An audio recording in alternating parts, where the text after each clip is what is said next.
Hello, welcome to the part 2 of our life transformation series. Do you know you are always right? Henry Ford has said, whether you think you can or you think you can't, both ways you are always right. Because if you think you can, you will be able to do it. And if you believe you can't, you will not be able to do it. And then you can always tell the world that, see, I told you I can't do it, and therefore I could not do it. So you always prove yourself right. So whatever you believe, the universe always provide that to you. Every saint, every success guru has been telling you since time immemorial about the power of your belief system. Tony Robbins, one of the topmost success mindset gurus in the world, he says, what we can or cannot do, what we consider possible or impossible, is rarely a function of our true capability. It is more likely a function of our beliefs about who we are. It means you may be highly capable, but if you believe that you cannot do it, you will not be able to do it. On the other hand, a person with a belief that he will be able to do it, and with half of your capabilities, he would be able to do it. That is the power of beliefs. So consider this. Do you think your current bank balance and all your wealth depicts the true measure of your capabilities? If you really acknowledge within you that you have really got in life what you truly deserve, you are one of the rarest, most fortunate persons of the world. But if you know that you are much more capable than what your bank balance reflects, there is a lot you can do by re-examining your belief system. So let us now examine what constitutes our belief system, how we acquire these beliefs that we have today, and then what is the surest and most powerful method by which you can instill the empowering beliefs. So we shall be going really deep into the working of the mind in this video. So stay on till the end of this video. And if you have not subscribed till now, I suggest you subscribe to this channel now so that you do not miss the forthcoming videos in this series. So press the bell icon.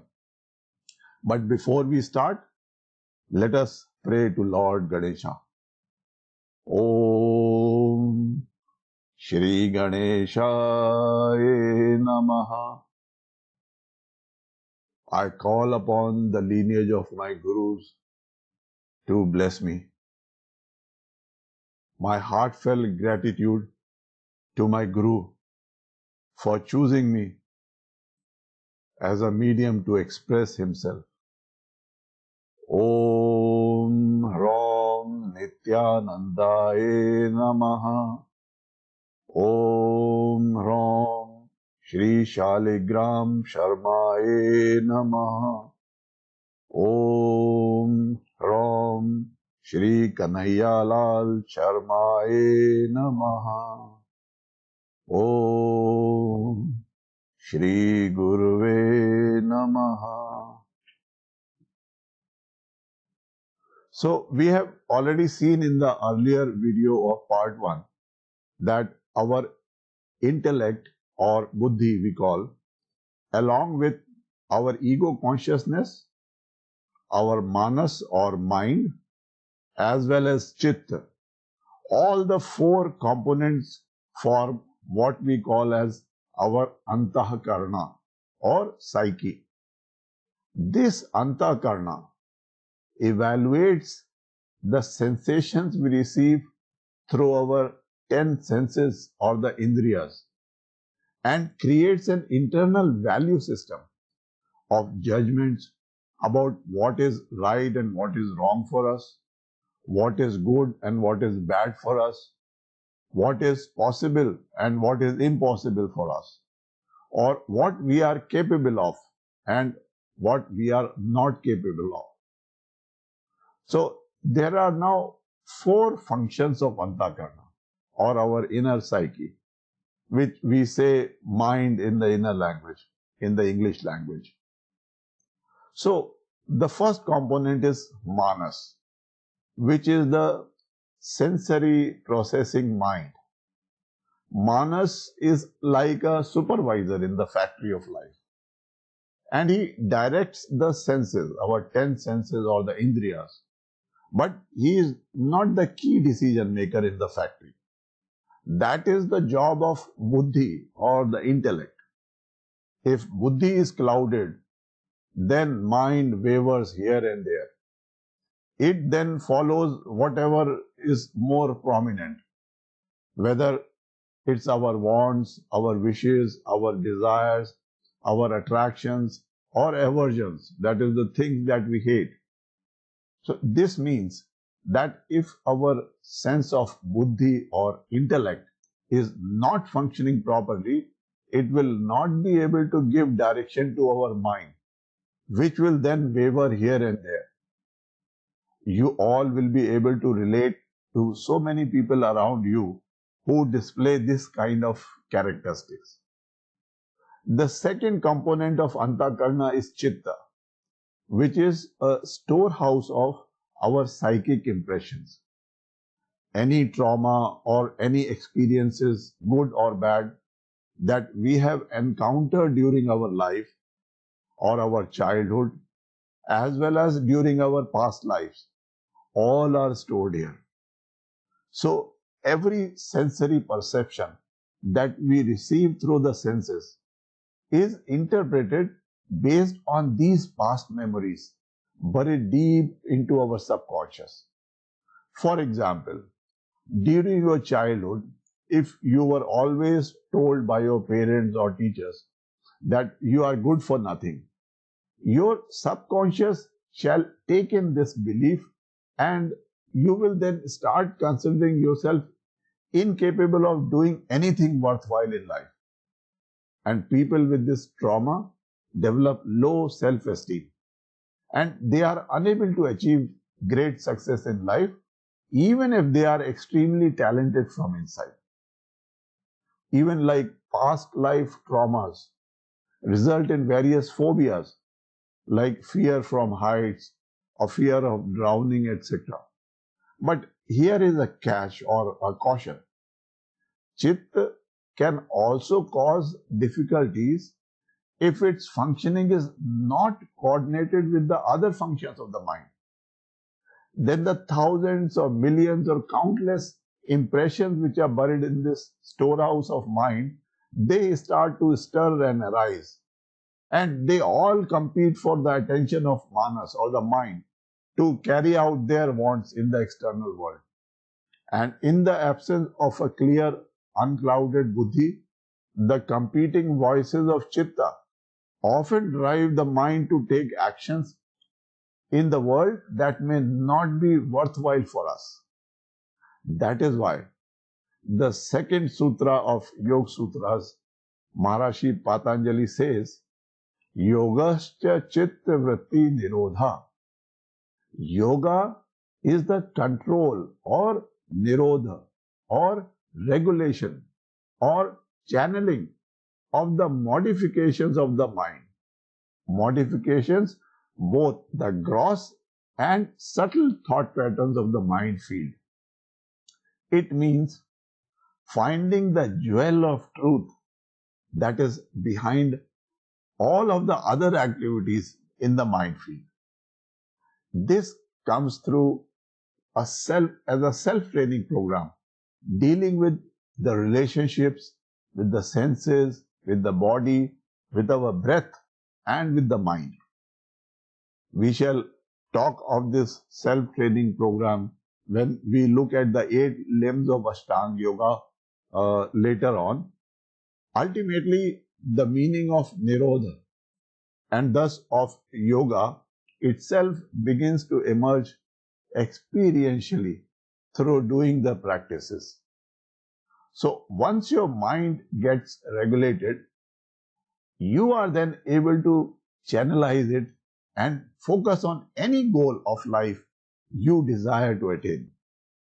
With a focused and clear mind, no goal in this world is unachievable.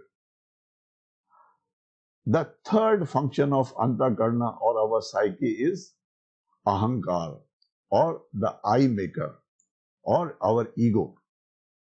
This is a double-edged sword. On the one side, it provides identity to our functioning.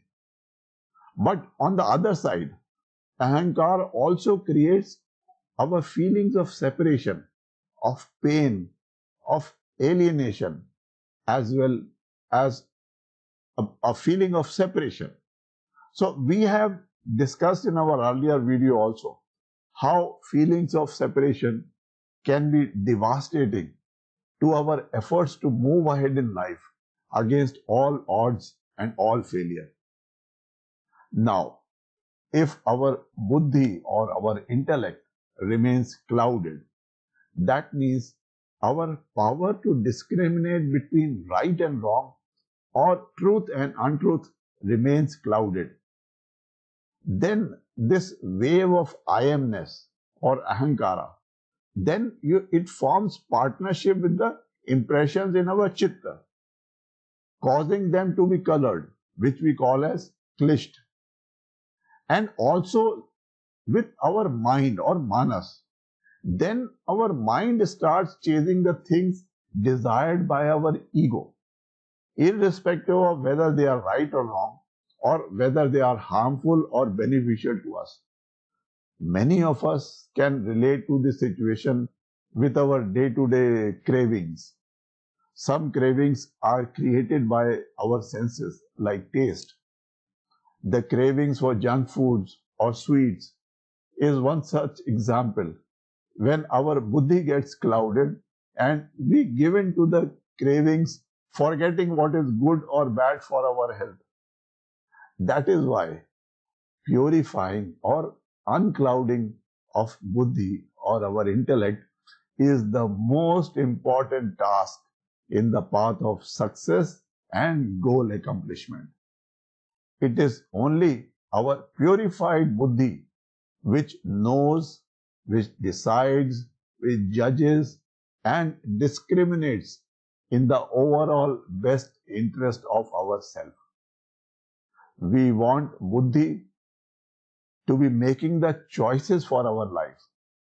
If buddhi is clouded or colored by our psychic impressions in our chitta, then our mind or manas starts getting instruction from the habit patterns stored in our chitta that are colored by ahankara or the ego. These are the belief systems which then start governing our life and prevent us from achieving our true potential. So even if we have huge potential and talent, our limiting beliefs colored through our chitta or stored memories prevent us from achieving our life goals. There are 3 freedoms that come sequentially over time through this purification or clarity of buddhi.